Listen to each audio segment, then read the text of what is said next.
pemirsa, seperti kita ketahui bersama di tengah badai efisiensi anggaran saat ini pemerintah Provinsi Kalimantan Timur tengah menyiapkan banyak sekali sektor untuk memaksimalkan pendapatan asli daerah di wilayah Kalimantan Timur. Tidak terkecuali pajak air permukaan. Dan Kalimantan Timur ini baru mencapai angka 15 miliar per tahunnya untuk capaian dari sisi pajak air permukaan. Apakah kemudian hal ini juga masih bisa kita lihat ini belum dilakukan secara maksimal dan juga masih terhitung sedikit bila kita bandingkan dengan daerah-daerah lainnya di Indonesia. Sebenarnya bagaimana juga strategi dari pemerintah Provinsi Kalimantan Timur untuk memaksimalkan pajak dari sisi air permukaan ini dan apakah ada langkah-langkah yang sudah disiapkan untuk memaksimalkan PAD di wilayah Kalimantan Timur? Selengkapnya akan kita bahas dalam dialog publika hari ini membahas terkait Kaltim bidik pajak air guna tingkatkan PAD. Dan hari ini kami juga mengajak Anda untuk bisa bergabung bersama kami dalam dialog publika membahas terkait Kaltim dan juga pajak air untuk meningkatkan PAD. Anda bisa bergabung bersama kami di nomor telepon 0811 4900 0046. Dan untuk membahas terkait dengan tema kita hari ini sudah bergabung bersama saya di studio TVRI Kalimantan Timur. Yang pertama ada Ibu Maya Fatmini, Kepala Bidang Penerimaan Bukan Pajak Daerah Bapenda Kalimantan Timur. Selamat sore Ibu. Mbak. Dan juga selanjutnya ada Pak Purwadi dari Pengamat Ekonomi Universitas Mula Warman. Selamat sore Pak Purwadi. Sore Mbak. Dan sebelum kita lanjutkan perbincangan kita lebih dalam terkait Kalimantan Timur, bidik pajak air guna meningkatkan pendapatan asli daerah, kita akan simak dulu tayangan yang sudah tim redaksi kami siapkan berikut ini.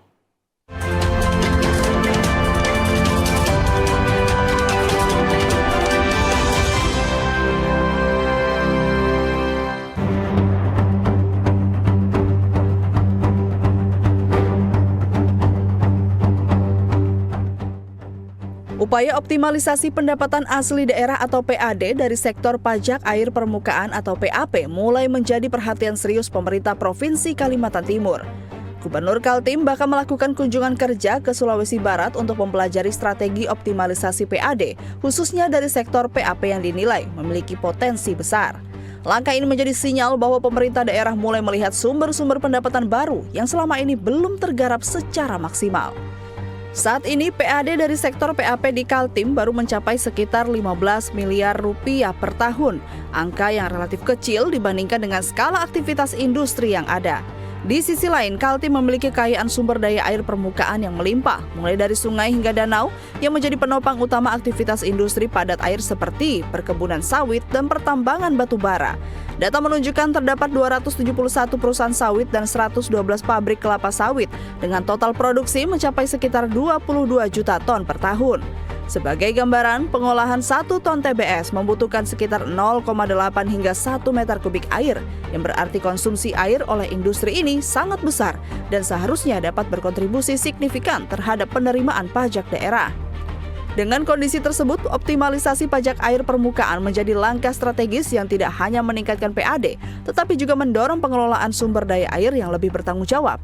Namun, apakah pemerintah daerah mampu memaksimalkan potensi besar pajak air permukaan tanpa menghambat investasi, sekaligus memastikan keberlanjutan sumber daya air di Kalimantan Timur? Saksikan pembahasan selengkapnya di Dialog Publika.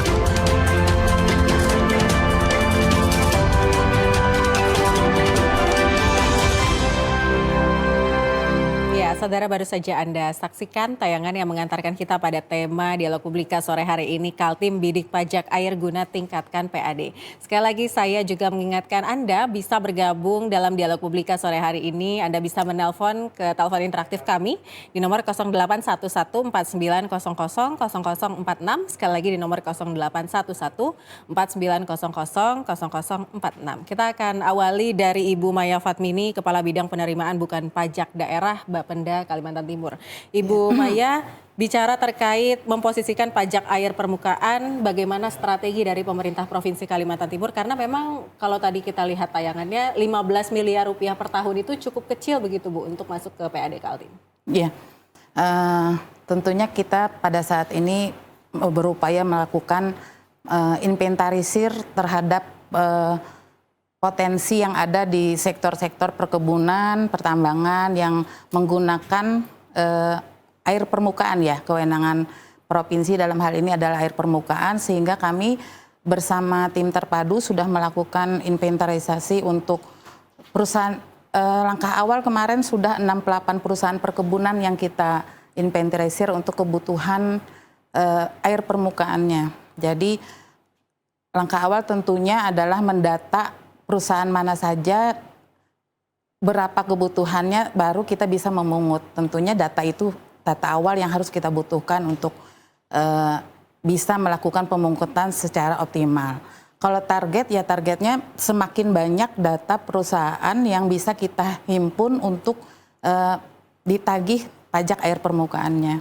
Baik, Bu Maya, kalau bisa kita lihat dari pemerintah Provinsi Kalimantan Timur saat ini memang tengah menggodok sumber PAD dari sektor manapun. Apakah air permukaan ini adalah sektor PAD baru yang memang dicanangkan oleh Gubernur setelah kemarin kunjungan kerja ke berbagai wilayah di Indonesia dan mungkin terinspirasi dari itu juga? Sebenarnya pajak air permukaan bukan pajak yang baru ya. Pajak air permukaan sudah ada seperti halnya pajak kendaraan bermotor, itu dari undang-undang yang lalu 28 sudah ada.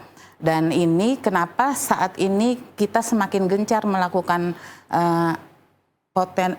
pemungutan terhadap pajak air permukaan ini ketika bukan hanya Kaltim, se-Indonesia juga merasakan imbas dari pemangkasan dana transfer yang dilakukan pusat, pengurangan DBH, sehingga kita daerah-daerah termasuk Kalimantan Timur berupaya menggali potensi PAD, salah satunya dari pajak air permukaan. Baik. Jadi bukan sesuatu hal yang baru, tapi memang sedang gencar-gencarnya dan Pak Gub getol betul untuk mengejar dari pajak air permukaan ini. Itu yang menjadi semangat kami juga untuk bisa meningkatkan, paling tidak mengoptimalkan pendapatan dari pajak air permukaan. Baik, terima kasih Bu Maya. Saya ke Pak Purwadi. Ini adalah pajak air permukaan untuk wilayah Kalimantan Timur. Tadi kita sudah ketahui bersama nilainya 15 miliar rupiah per tahun. Untuk jumlah 15 miliar per tahun dari satu sektor PAD, apakah itu bisa dibilang cukup baik dalam penyerapan atau memang masih bisa dimaksimalkan?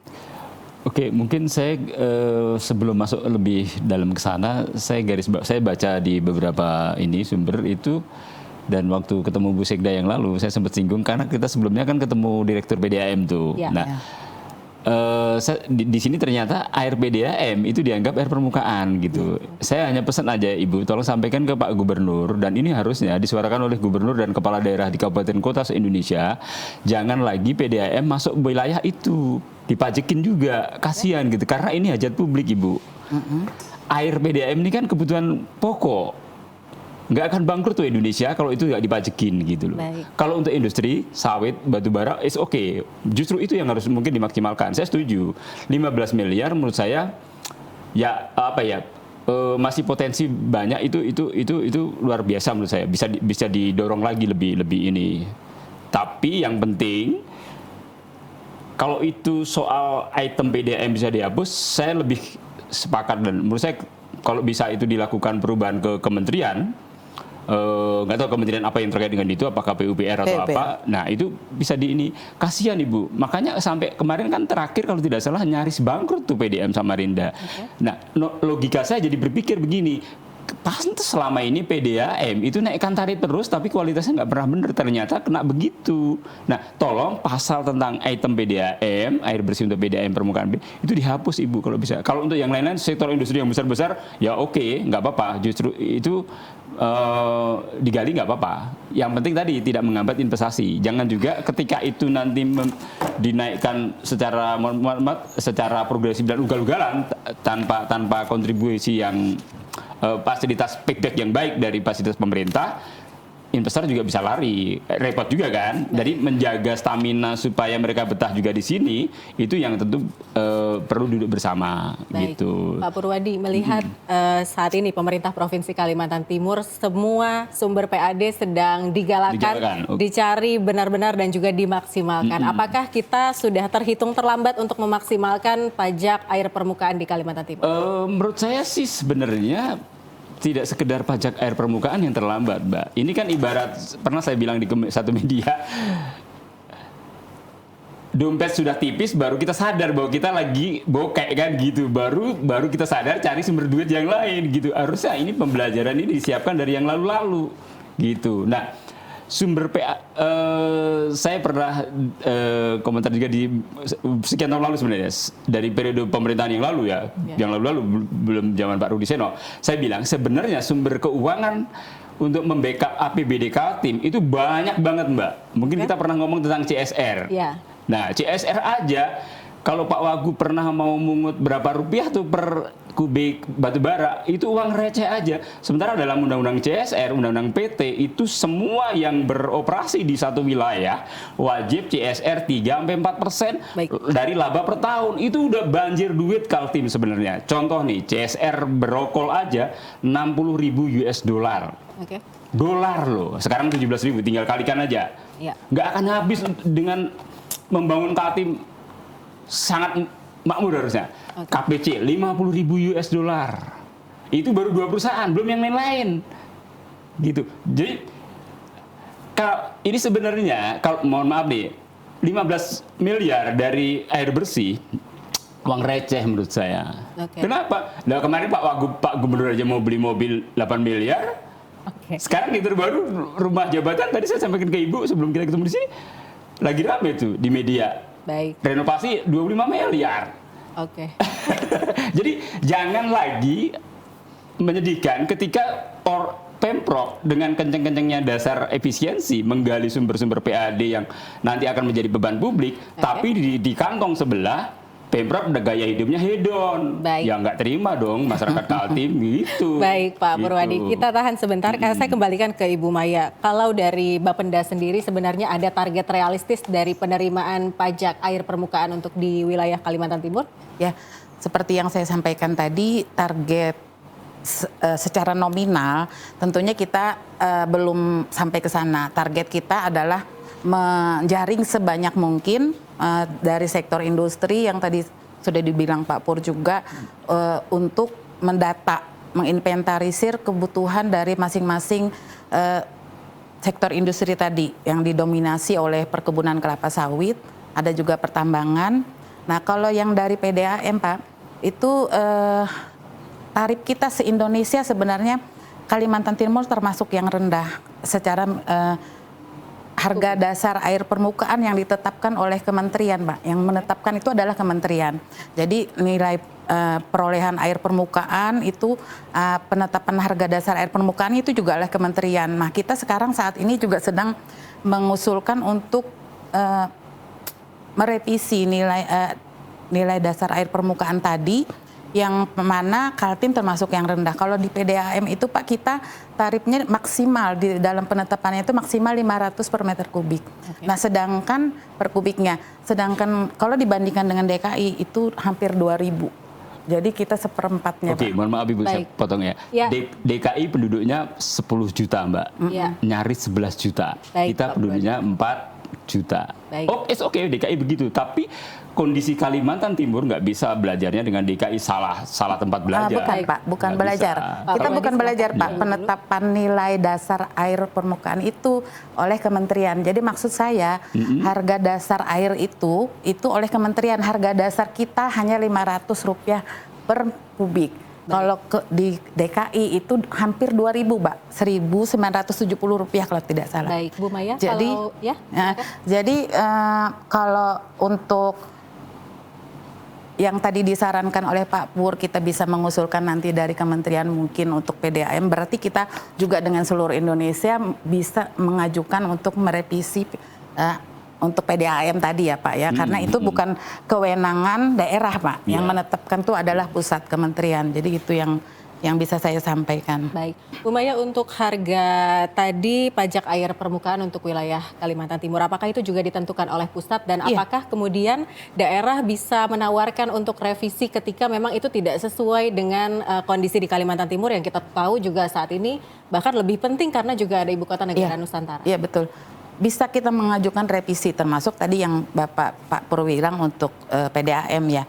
Kita minta harga dasar air permukaan yang ditetapkan untuk Kalimantan Timur itu saat ini juga kita sedang mengajukan, sedang dalam proses untuk revisi Pak. Jadi termasuk mungkin nanti kalau memang ada usulan lebih banyak lagi karena itu berlaku seluruh Indonesia, bukan daerah yang menetapkan. Nah, mungkin itu juga nanti bisa jadi bahan usulan kita untuk dipertimbangkan kembali pengenaan pajak air permukaan terhadap PDAM. Tapi pada saat ini yang bisa saya sampaikan, harga dasar air permukaan yang ditetapkan oleh pusat untuk Kalimantan Timur itu termasuk rendah. Itu tadi saya bilang dibandingkan kalau dengan DKI. Itu bukan kita studinya ke sana, Pak. Harga dasar yang ditetapkan untuk DKI itu 2.000, hampir 2.000, Rp1.970. Nah, itu yang kembali saya sampaikan itu adalah yang ditetapkan oleh kementerian, dalam hal ini Kementerian PUPR. Baik, terima kasih Bu Maya. Saya kembali ke Pak Purwadi. Ini juga melihat penjelasan bahwa kita juga bisa mengajukan revisi kepada pusat karena kita banyak ketidaksesuaian begitu di daerah, tidak hanya Kaltim tapi juga di Indonesia. Apakah ini juga akarnya dari kebijakan pemerintah pusat yang tidak melihat langsung kondisi daerah dan menyamaratakan semua daerah itu seakan-akan sama begitu? Betul, Mbak. Berkali-kali saya bilang, bahkan mungkin di sini udah berkali-kali saya omongkan juga bahwa itulah kebijakan pusat itu sangat sentralistik dan bahkan sering agak pedas saya ngomong, kadang-kadang bikin kebijakan lewat Google Map. Kenapa? Karena tidak melihat bahwa karakter daerah satu daerah itu berbeda-beda dengan pulau kita yang sangat luas ini gitu. Itu mohon maaf Ibu, yang Rp500 tadi itu dinolkan nggak akan miskin Indonesia. Kenapa? Karena biaya produksi membuat kita air Sungai Mahakam menjadi bukan layak minum ya, layak MCK. Kemarin saya bilang gitu kan. Layak MCK itu mahal. Mahal banget biaya produksinya. Kalau masih lagi dibebanin begitu, kasihan gitu. Makanya PDAM kita kan nggak ada yang beres tata kelolanya kan. Selalu rugi kan, padahal kita membayar nggak pernah telat. Telat sebentar dipotong. Nah, kalau bisa dihapus aja Ibu, usulkan aja ke pemerintah pusat, dinolkan itu khusus Kaltim, dapat privilege dalam hal begitu nggak apa-apa gitu. Dengan ini aja kita masih kadang-kadang PDAM macet-macet Kak Nair, kadang-kadang bergilir. Kala-kala mungkin 24 jam kita harus nongkrongin air tuh kayak jaga malam aja dah. Banyak daerah-daerah yang belum ter-LED. Satu terakhir Mbak, selalu saya perjuangkan Mahulu. Mohon maaf Ibu, Mahulu itu belum punya PDAM. Dia masyarakat nyedot langsung dari sungai. Tidak bisa bikin PDAM dalam kajian saya berapa tahun lalu. Apa alasan PUPR, Kementerian PUPR yang lewat provinsi dalam kajian kita?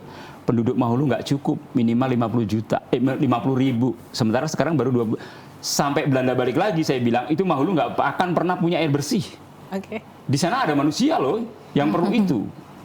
Kemarin saya sampaikan, Pak Menkyu pangkas DBA dengan seperti itu, datanglah ke Mahulu, lihat tanpa listrik, tanpa internet, tanpa air bersih, jalan jelek, supaya Anda paham bagaimana kondisi di lapangan, kondisi di wilayah kita yang sangat luas dengan karakter yang macam-macam itu. Masih banyak yang kita tertinggal. Baik, gitu. Pak Purwadi, kalau kembali ke masalah pajak air permukaan, apakah seharusnya kebijakan terkait dengan harga dan juga mungkin kebutuhan pajak air permukaan untuk daerah, apakah sebaiknya memang dirumuskan di daerah?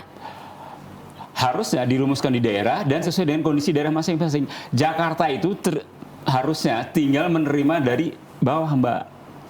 Dia tinggal membuat regulasi, katanya otonomi khusus. Kalau begini kan otonomi khusus di bonsai-bonsai, dipotong-potong, dipendek-pendekin, dipangkas-pangkas kan. Omong kosong berarti otonomi khusus. Hal begini aja nggak dikasih kewenangan gitu. Mungkin, sebenarnya kalau mohon maaf nih, Pemprov dari yang lalu-lalu sampai yang sekarang saya berharap agak cerdas sedikit. Mudah-mudahan nggak tersinggung dengan kalimat saya. Kenapa? Sebenarnya selain CSR, sumber PAD, selain air bersih yang cuma 15 miliar, saya anggap uang receh itu, banyak lagi yang lain. Ibu, saya kasih masukan ini buat teman Bapak Gubernur nih. Mbak, kalau belanja Indomaret, cek tuh. NPWP-nya mana tuh? Jakarta kan? Duit kita diambil, makanya PABD-nya Jakarta 90 triliun. Berapa puluh triliun gitu ini? 80 APBD-nya 80-an triliun, PAD-nya hampir 30-an triliun. Baik. Bayangin se-Indonesia loh, izinnya di sini, tapi pajaknya ke sana. Mobil KT yang plat-plat luar daerah, plat-plat Jakarta, semua. Semua waralaba kita belanja di KFC, di Texas, McD, semua NPWP-nya pasti Jakarta. Jakarta itu dalam ilmu ekonomi udah melakukan penghisapan yang luar biasa. Penghisapan dari sumber daya alam, penghisapan dari uang kita ditarik pajaknya. Makanya Jakarta itu paling enak, ongkang-ongkang kaki dapat uang dari seluruh Indonesia loh. Anda bisa bayangin. Baik, Pak Gitu. Purwadi. Nah ini Ibu, kalau berani gebrak itu baru keren. Kalau nggak berani, sama dengan lalu-lalu. Sebenarnya sumber uang kita banyak, Mbak. Oke. Jadi ketika dipangkas DBH, aman masih, nggak akan kelabakan. Baik, berarti ada IKN ataupun tidak ada IKN kita nggak ngaruh. Nggak ya, ada Pak? ngaruh, karena Baik, IKN pusat pemerintah, Pak Purwadi. bukan pusat bisnis sih, Mbak. Kita tahan sebentar, Gitu. kita akan kembali setelah jeda pariwara berikut. Tetaplah bersama kami dalam Dialog Publika.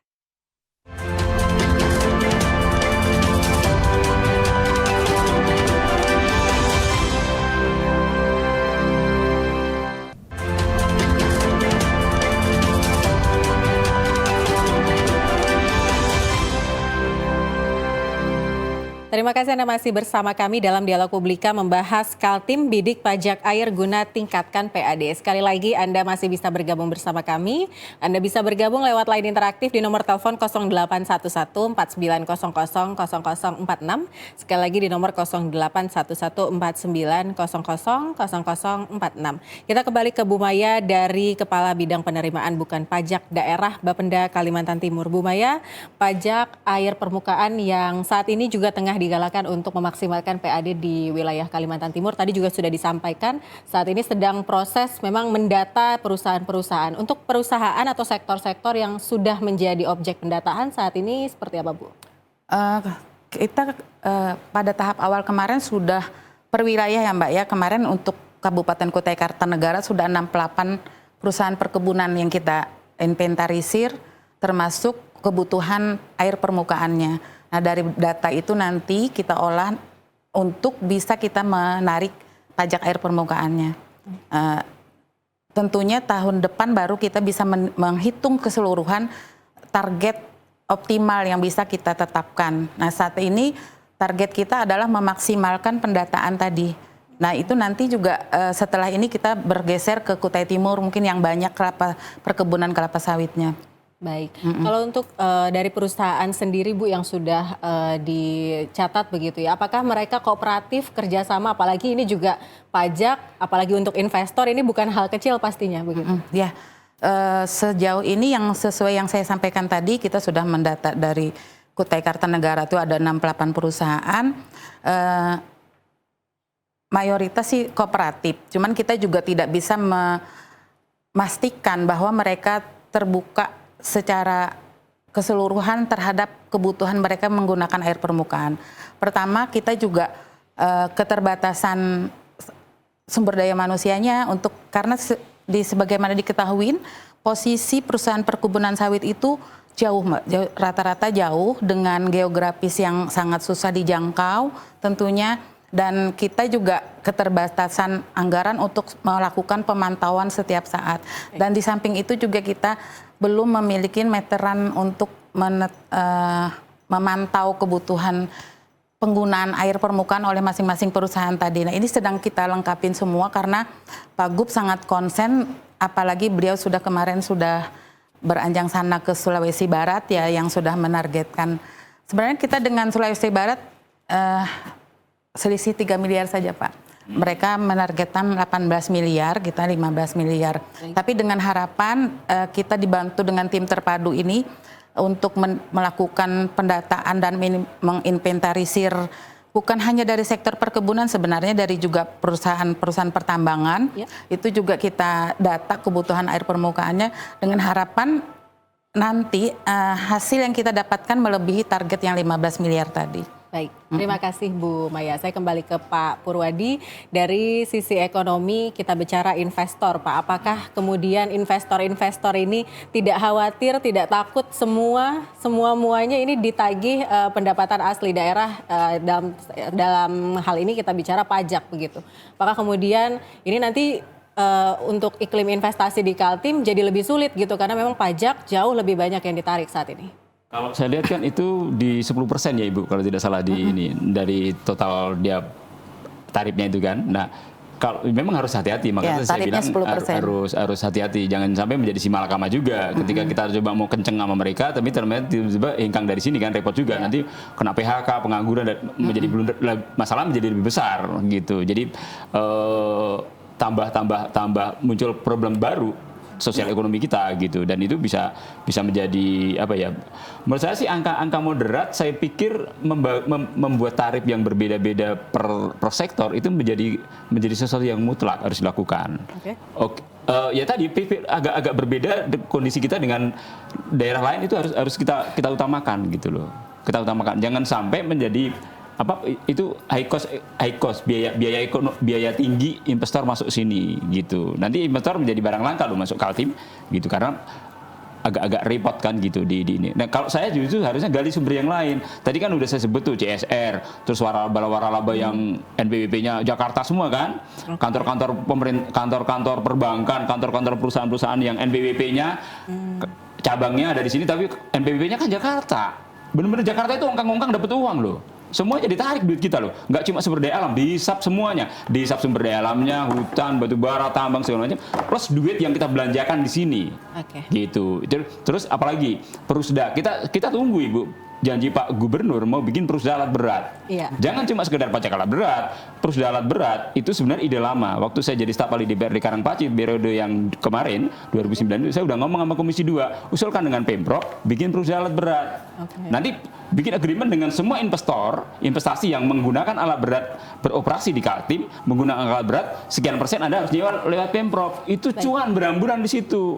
Jadi bisa sangat cepat banget. Paling berapa sih gitu? Karena waktu saya itu tes, saya diminta ide kamu apa Bro kalau nanti keterima jadi staf ahli di Komisi 2 misalnya, gagasan kamu. Saya mengusulkan Komisi 2 mengusulkan ke Jalan Gajah Mada untuk bikin Perusda itu. Tapi sampai sekarang kan menjadi wacana terus. Pak PJ kemarin ngomong-ngomong juga sampai sekarang belum pernah jadi itu barang. Padahal itu bukan sini. Kalau mau ngejar cuan sangat cepat. CSR, Perusda alat berat, sama tadi yang NPWP luar daerah.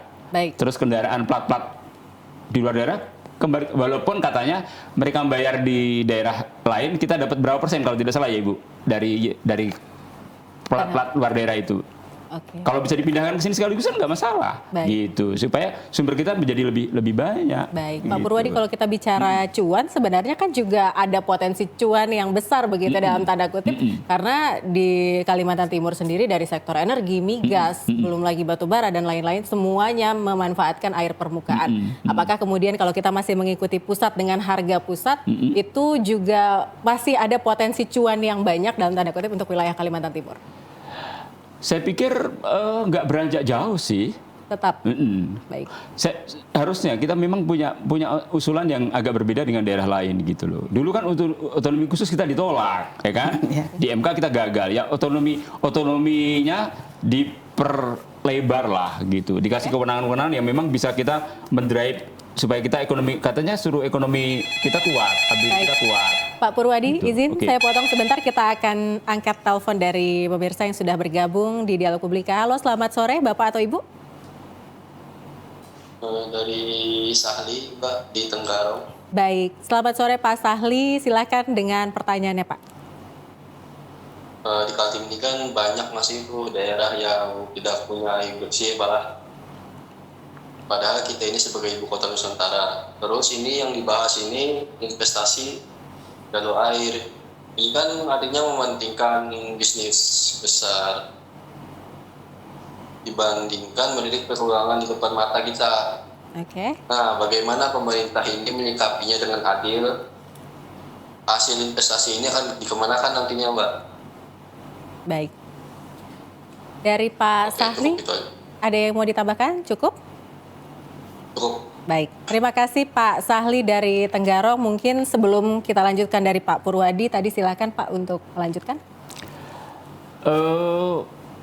Tinggal mengelola sumber-sumber PAD dari tempat lain, dari kita berharap DBH kan masih wait and see nih ya kan, sampai tahun 2007 saya pikir itu nggak bisa banyak berharap. Nah, dari internal kekuatan kita, potensi sumber-sumber keuangan dari daerah ini yang kita harus dorong dengan kebijakan-kebijakan yang bisa disusun sebaik mungkin oleh pemerintah provinsi. Satu lagi, yang penting kompak. Pak Gubernur bisa panggil semua stakeholder, kepala daerah, kabupaten kota, DPR duduk bareng. Nih kebutuhan kita begini.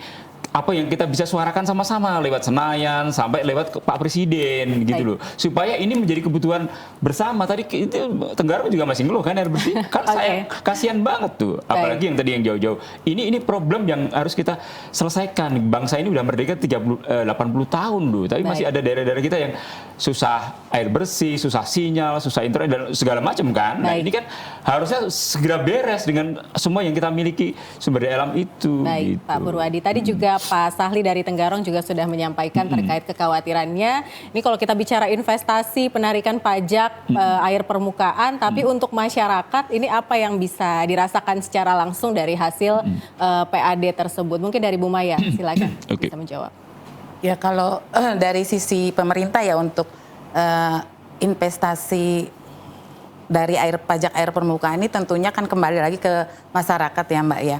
Mungkin saya agak luruskan sedikit Pak Pur. Tadi Pak Pur menyampaikan bisa sebenarnya Pemprov menarik dari CSR, dari waralaba, tadi kan Pak ya dari Indomaret. Nah karena waralaba itu sebagian besar dan hampir semuanya berada di kabupaten kota.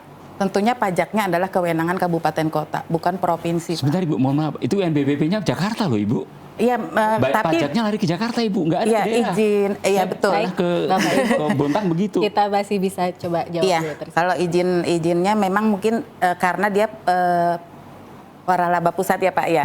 Tapi ketika dia juga membuka di daerah untuk bangunan dan gedungnya itu pajaknya semuanya ke kabupaten kota Pak. Jadi kami memang provinsi untuk menarik CSR itu kewenangan kabupaten kota CSR-nya Pak ya, yang tadi Bapak sarankan. Nah kemudian kalau terkait harga dasar air permukaan yang saya sampaikan tadi termasuk NPAP-nya itu adalah kewenangan pusat. Kalau memang daerah dibolehkan menetapkan sendiri harga dasar air permukaan, tentunya kami juga akan memberlakukan yang berpihak kepada masyarakat. Tidak mustahil PDAM yang tadi Bapak sarankan bisa kita hapuskan. Tapi masalahnya ini semua yang menetapkan adalah kementerian, pemerintah pusat. Dan saat ini sejak 2023 Pak sebenarnya Kaltim sudah mengusulkan untuk merevisi tentang peraturan tentang NPAP dan harga dasar air permukaan itu. Karena seperti yang tadi disampaikan juga karakteristik daerah itu berbeda-beda. Tentunya tidak bisa disamaratakan antara Pulau Jawa dengan Kalimantan yang memiliki geografis yang sangat berat, yang kemudian infrastrukturnya masih belum menunjang seperti di Pulau Jawa. Itu juga yang harusnya menjadi pertimbangan pusat gitu. Baik, terima kasih Bu Maya. Kalau dari Pak Purwadi mungkin mau menanggapi sedikit dari Pak Sahli tadi di Tenggarong ya. Oke. Ya harusnya sih kita jangan kesulitan air bersih lah. Itu pun air bersih juga nggak layak minum kan, untuk layak MCK aja sebenarnya. Saya pernah ngomong di Senayan. Mohon maaf di bapak-bapak di Senayan, saya bilang waktu kita menolak DBH dengan Pak Bini Meru yang dari masyarakat daya Kaltim kemarin. Bapak-bapak di Jakarta enak tuh, putar keran bisa langsung diminum. Nah kita air PDAM Samarinda aja saya bilang kadang-kadang ngalir campur kotoran.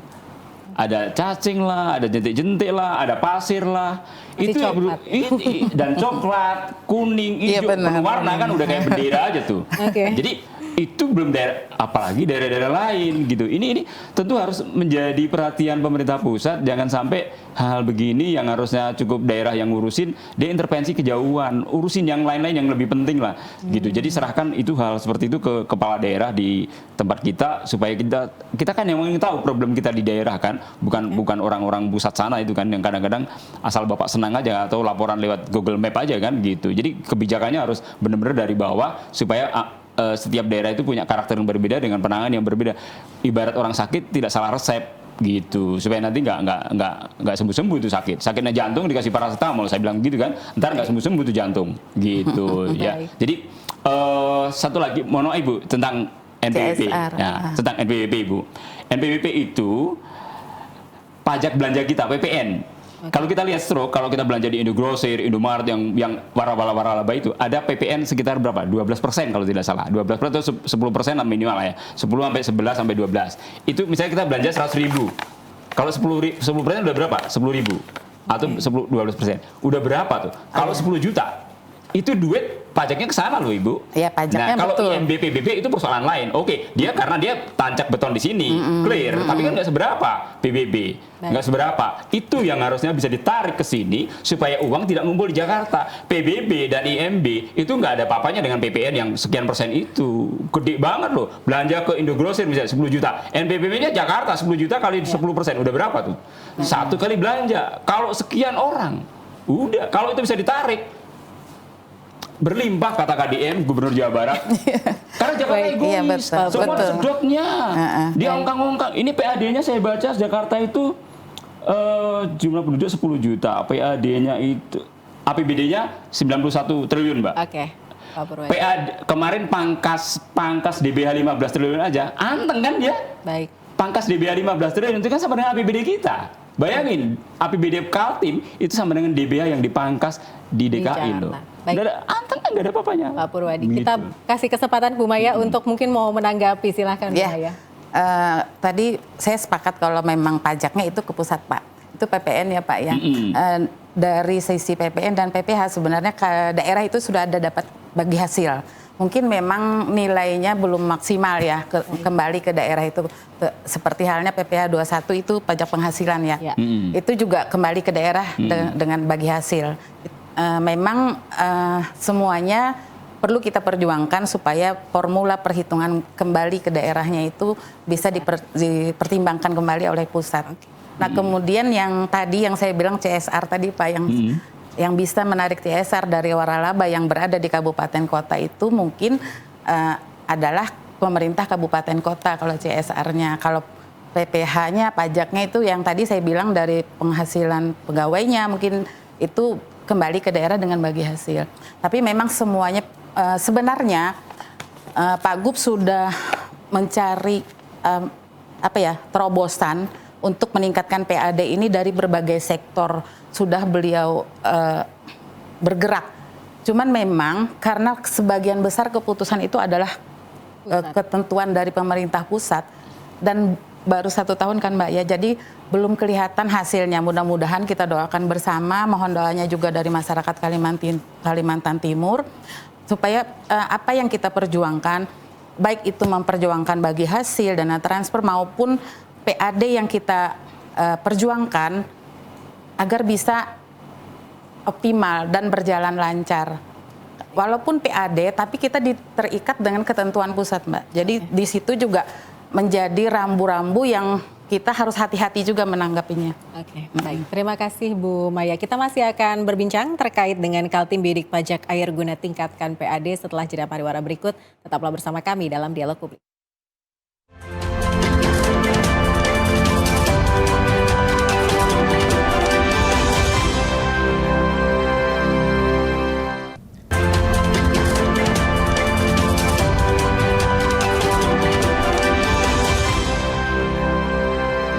Terima kasih Anda masih bersama kami dalam Dialog Publika membahas Kaltim yang membidik pajak air guna meningkatkan PAD. Sekali lagi Anda masih bisa bergabung bersama kami di telepon interaktif di nomor 081149000046. Sekali lagi di nomor 081149000046. Saya akan kembali ke Pak Purwadi. Ini juga melihat pertumbuhan ekonomi di Kalimantan Timur yang saat ini sedikit banyak bergantung kepada pendapatan asli daerah karena memang dana bagi hasilnya ini juga sudah banyak dipotong begitu ya Pak. Dan apakah yang bisa kita tingkatkan mungkin dari sisi air permukaan tadi ataupun juga kita harus mencari sektor-sektor PAD lainkah untuk tetap menopang ekonomi Kalimantan Timur? Saya sih udah lama pesan juga sih dari koreksi saya dari zaman Pak Awang itu sampai kemarin Pak PJ termasuk Pak Rudi Seno benerin tuh Prusda. Nah, bagaimana mendrive Prusda punya sumber-sumber PAD yang memberikan kontribusi PAD yang lebih signifikan gitu. Karena selama ini kan mohon maaf pernah kan saya sampaikan waktu itu ada PAD yang Prusda Silpa Kehutanan Kak yang cuma PAD-nya 6 juta setahun. Gaji direkturnya 40 juta. Tekor lah bandar kan gitu kan. Nah, kalau yang kayak gitu kan diamputasi aja. Yang menggerogoti PAD, APBD amputasi. Kalau perlu bikin holding yang memang bisa hidup, kita hidupin. Itu. Tapi harus profesional. Jadi ini kan coba Prusda menurut saya kontribusinya belum banyak, apalagi yang lagi rame Bang Kaltim Tara kata yang ngedrop itu kan, Iya. belum lagi yang lain. Perusda batubara, punyalah kita Perusda batubara, tambang batubara, enggak kan? Yang punya tambang batubara siapa? KPC siapa situ? Bakri, Brokol, siapa yang punya? Sinarmas, plus yang lain-lain. Apa itu? Yang Blok Mahakam, siapa yang punya? Kita dapat fee doang, 13%, dibagi ke Kukar sekian persen, dibagi ke ini. Nah, kapan ini termasuk Perusda masuk IKN? Masuk enggak proyek di situ? Enggak kan? Belum ada. Semuanya masih sentralistik. Investor yang berkuasa di situ. Baik. Konglomerasi yang makin gede. Siapa yang punya batubara di Kaltim? Silpa Hutan. Kita perkebunan misalnya, Bara Iya. Kaltim ngurusi listrik. Pernahkah dia bermitra sama PLN ngurusi listrik sampai Mahulu? Mahulu itu loh, listriknya jam 6 sore sampai jam 12 malam. Baik. Gimana tuh?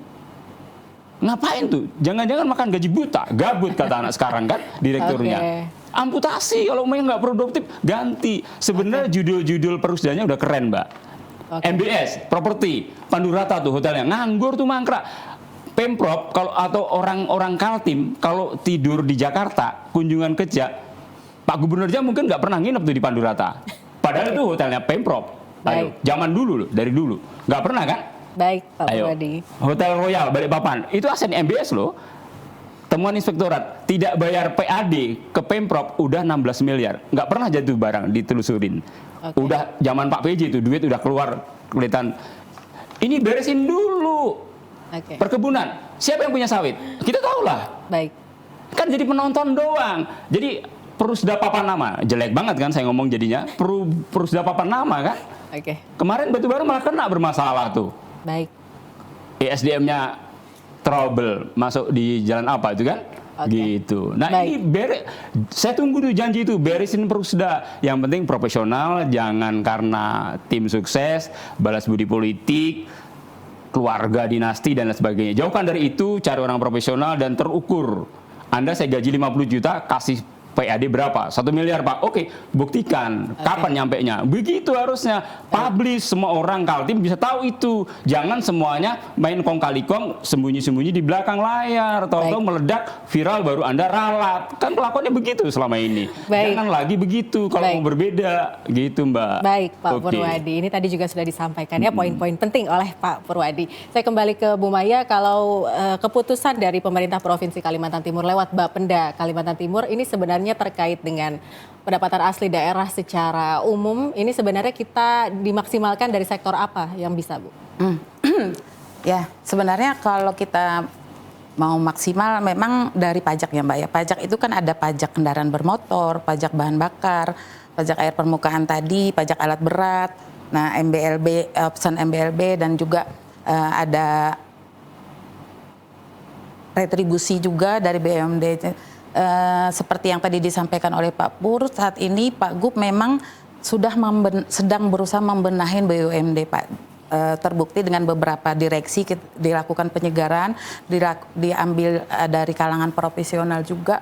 Memang dan kebetulan di bidang saya Pak untuk mencatat target dividen masing-masing BUMD itu Pak Gub sudah meminta komitmen dari direksi-direksi yang baru tadi dan terbukti targetnya meningkat Pak. Jadi kita lihat nanti dengan direksi yang baru ini realisasinya bagaimana. Tapi sejauh ini sih yang 2025 kemarin sudah ada peningkatan. Mudah-mudahan dengan yang BUMD yang akan datang tentu yang Perusda alat berat itu tentunya banyak tahapan Pak, sehingga tidak mudah seperti membalik telapak tangan ya. Kita harus menyusun perdanya, membuat kajian dan tahapan macam uji publik semuanya juga harus kita laluin. Jadi memang berproses yang dijanjikan oleh Pak Gub. Jadi banyak hal sebenarnya yang sudah dilakukan, memang tidak bisa langsung seperti kita makan cabai langsung terasa pedasnya. Tapi sudah menunjukkan peningkatan. Dalam hal ini ada beberapa sektor yang menggembirakan, tapi ketika ada penurunan itu di luar kuasa pemerintah daerah seperti halnya yang tadi Mbak bilang ada pemangkasan dana bagi hasil. Ya. Nah tahun ini juga dan tahun depan itu bahkan lebih parah Pak Pur. Kalau tahun ini kita dilakukan pemotongan itu pemangkasan terhadap kurang bayar yang menjadi haknya daerah itu kemarin 63%.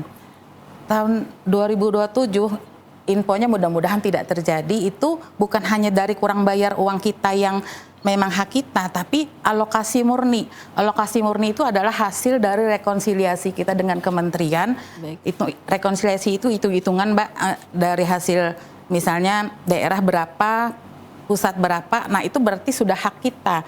Nah hak kita yang dari alokasi murni itu juga nanti diperkirakan akan dilakukan, tapi masih wacana, mudah-mudahan tidak terjadi, sehingga kita daerah masih bisa melakukan pembangunan sesuai program prioritasnya. Baik, Bu Maya, dari Bapenda sendiri melihat saat ini pertumbuhan ekonomi di wilayah Kalimantan Timur, apakah kita memang sudah cukup maksimal dalam memaksimalkan pendapatan asli daerah, mungkin dari sektor pajak? Apakah dari Bapenda sendiri juga sudah melihat ini sudah lebih banyak retribusi yang bisa diambil ataupun juga dirasakan oleh daerah begitu, Bu? Setiap saat kami selalu menggali objek baru, potensi baru yang belum terrealisasi ataupun memang selama ini yang bisa dikatakan Pak Pur terabaikan. Kenapa tidak dari dulu-dulu? Nah sekarang kita berusaha dengan Pak Rudi Seno ini menggali dari semua sektor, bukan hanya dari pajak, tapi dari retribusi juga, dari BUMD, dari bahkan sekarang kita sedang memperjuangkan kembali dari emisi karbon itu juga, supaya dan informasinya dana untuk Kaltim itu sudah ada di kementerian, di pusat. Dan kita tinggal mengajukan syarat salurnya, Pak. Nah mudah-mudahan di tahun ini nanti juga sudah bisa tersalurkan. Jadi semua sektor, bukan hanya dari pajak air permukaan, dari semua sektor ketika ada potensi untuk menambah pendapatan pasti akan kami kejar sekecil apapun. Oke, baik. Terima kasih Bu Maya. Kembali ke Pak Purwadi, kalau kita bicara resiko secara ekonomi apabila hal seperti ini terus berlanjut, pendapatan kita bicara dari sisi air permukaan saja tetap stagnan di angka 15 miliar rupiah per tahun. Apakah ini juga sudah cukup untuk secara ekonomi membantu Kalimantan Timur? Sebenarnya saya sih agak alergis kalau kita naikkan pajak ya Mbak, gitu. Karena pajak itu kalau sudut pandang ekonom itu adalah cara tradisional, cara mendongkrak pendapatan, cara tradisional dan cara kagak mikir lah gitu loh. Oke, baik. Kenapa? Pajak itu sebenarnya akan sangat linier ketika pertumbuhan ekonominya bagus. Masyarakat atau pelaku bisnis akan sangat welcome dengan pajak yang naik ketika pendapatan mereka juga naik. Iklim bisnis juga bagus, pertumbuhan ekonomi bagus. Tapi kalau pertumbuhan ekonomi stagnan loh ya, kita nggak tumbuh ekonomi, masih 5 terus, tumbuh itu kan 5, 6, 7 kan gitu. Ini kan 51, 52, 57, 56, janjinya kan 6% tahun ini. Kita tunggu aja kan gitu, walaupun situasi APBN kita lagi megap-megap juga tuh, apalagi APBD, semua daerah lagi empot-empotan juga tuh. Nah, ini menurut saya kalau bisa dari sumber-sumber lain ya tadi, resep saya adalah efisiensi dengan konteks yang benar selain pajak. Kalau pajak berat banget, ekonomi kita tidak mendukung untuk kita gejot-gejot gebukin rakyat dengan pajak, istilah saya, dengan bermacam-macam pajak macam-macam itu, maka puasa para pejabat 5 tahun, efisiensi itu yang paling terdekat untuk menyelamatkan keuangan bangsa dan daerah, Mbak. Baik, Pak Purwadi, singkat, kalau tadi pajak dibilang itu adalah mungkin cara yang sangat tradisional begitu ya untuk mendapatkan PAD. Satu yang modern yang bisa diimplementasikan di wilayah Kalimantan Timur apa Pak, singkat? Efisiensi mulai dari pejabat. Oke. Itu. Jadi dari sisi efisiensi yang memang harus dimaksimalkan. 5 tahun. Kalau Anda mau jadi gubernur lagi tahun depan, ya bolehlah kita lihat situasi keuangan ke depan, bisa enggak? Setelah Anda puasa, kita lebih makmur nggak? Rakyat lebih sejahtera nggak gitu? Resep saya apa? 80% APBD kita kembalikan ke hajat publik, 20% untuk gaji bapak-bapak yang di Gajah Mada dan di Senayan itu. Ini aja mereka rebutan, pokir dengan itu. Apa tuh? Pokir dengan apa tuh? Program Pak Gubernur. Oke. Baik. Ya kan rame gitu. Ya. Belum lagi Kukar yang minta pinjem apa tuh dari Bank Kaltim. Ternyata meledak juga tuh duit. 820 miliar, hampir 1 T loh. Oke. Ini kan apa ya? Kayak mengatasi masalah Dengan masalah. Kalah sama Pegadaian jadinya kan gitu kan. Waktu Pegadaian. Baik, Jadi saya baik. kira gitu Mbak, efisiensi dimulai dari pejabat. Mereka nggak akan miskin karena sebelum jadi pejabat kan udah tajir duluan. Oke, Gitu. baik. Terima kasih Gitu. Pak Purwadi. Dan kita juga sudah berada di penghujung dialog publika sore hari ini. Mungkin saya berikan kesempatan terlebih dahulu kepada Bu Maya apa yang ingin disampaikan Bu kepada masyarakat terkait implementasi tema kita hari ini. Ya, mungkin dalam kesempatan ini kami menyampaikan bahwa pemerintah Provinsi Kalimantan Timur selalu berusaha optimal untuk menambah pendapatan daerahnya, bukan hanya dari pajak Mbak, seperti yang saya sampaikan tadi, PAD dari segala sektor, dan bukan hanya yang berkenaan dengan perusahaan tambang misalnya atau perkebunan kelapa sawit. Dalam hal ini Pak Gub juga berupaya untuk memanfaatkan alur sungai yang ada di Kalimantan Timur. Ketika itu menjadi kewenangan kita, nanti kami sedang menyusun juga bersama, dan ada inisiasi Dewan juga menyusun perda untuk pemanfaatan alur sungai. Dan ketika misalnya Sungai Mahakam ini adalah kewenangan pusat, ketika dia antara Sulawesi dengan Kalimantan Timur, kita melakukan upaya kerjasama untuk pengelolaannya sehingga tetap ada pemasukan untuk daerah. Baik. Untuk memanfaatkan, jadi semua sektor yang bisa termanfaatkan untuk menambah PAD tentunya akan kami lakukan. Baik. Yang penting tidak melanggar regulasi, dan ketika regulasi itu juga menghambat kita di daerah, kami berupaya untuk melakukan negosiasi ke pemerintah pusat. Baik, terima kasih Bu Maya dari Pak Purwadi. Waktu kita singkat Pak, apa yang ingin disampaikan pada masyarakat? Silakan. Yang pertama harus siap untuk buat kajian menurut saya Pemprov. Kenapa kita harus minta privilege tentang tarif air bersih itu, Ibu, air permukaan itu dengan kondisi daerah kita, karakter kita. Yang pertama itu usulkan ke Jakarta. Manfaatkan dong tim Ali Pak Gubernur yang 47 orang itu udah kayak orang berrekreasi aja kan, gitu, rombongan aja tuh. Suruh dia mikir tuh, saya kasih challenge di situ. Pertama, beresin soal ini, bagaimana dia meningkatkan sumber-sumber keuangan. Yang kedua, efisiensi Mbak. Pesan saya hanya satu, tolong kasih contoh yang baik ke publik. Bapak-bapak pejabat publik kita di Kaltim, semua kepala daerah di kabupaten kota Kaltim ini, efisiensi kencangkan ikat pinggang dari mereka dulu. Baik. Gitu. Jangan Anda hedon, jangan Anda boros, sementara rakyat lagi. Dan kalau bisa pajak nggak usah dijadikan garda terdepan untuk Anda naikkan PAD. Baik. Karena ekonomi kita lagi nggak baik-baik aja gitu. Baik. Kasian. Baik, Gitu. terima Itu aja. kasih Pak Purwadi dan juga Bu Maya yang sudah bergabung dalam Dialog Publika. Kita membahas terkait Kaltim yang membidik pajak air guna meningkatkan PAD. Pastinya kita berharap pertumbuhan ekonomi di wilayah Kalimantan Timur semakin baik sehingga pendapatan asli daerah juga dapat meningkat dari berbagai sektor yang bisa dirasakan oleh masyarakat Kalimantan Timur. Akhirnya saya Sartika Somoal dan seluruh kerabat kerja yang bertugas mengucapkan terima kasih atas perhatian Anda. Selamat sore dan sampai jumpa.